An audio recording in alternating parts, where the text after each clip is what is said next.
Susan was a hippie chick in a factory full of rednecks. We were welders. She deflected crude comments with kindness. One weekend she agreed to ride my Z1 to her farm in Missouri. It was not a commune. I like to take a steep hill on the asphalt road very fast and feel weightless over the peak. I went a little faster to give Susan a thrill, pulled up in the bars, and we were in free fall down the backside of the hill. She grasped my waist tighter. The front wheel of the Z1 floated above the road for 50 yards as we dropped. The spokes spun slower and slower. A sharp left at the base of the hill. We might fly off the high side. The bike settled violently with a crunch as we swooped into the turn. Susan yelled into the back of my head, "Do you always do that?" I said, "Sure."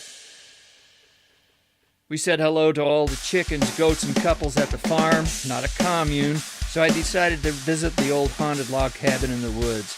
It was built by a conscientious objector in the Civil War.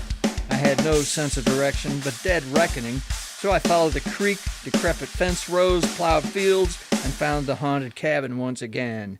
The front door creaked slowly open as I breathed in the funk of mold, mouse turds, and ancient life magazines.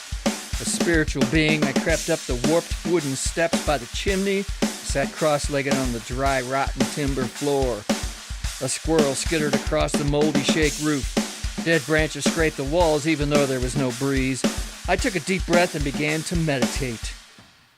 This house belonged to a man who wouldn't kill his brothers. He lived alone in the woods, ate his own cooking. No slaves, no violence. The shadows dancing on the model floor were only trees and sunlight. No evil. I walked back to the commune at peace. Now when I'm sweeping the boiler room floor, I look down at the liver spots on the backs of my hands and feel the vibration of the rubber grips as the world's fastest motorcycle flies down the backside of a blacktop hill. A beautiful woman wraps her arms tightly around me as we float towards a hairpin turn. The spokes of the front wheel spin slower and slower until they stop.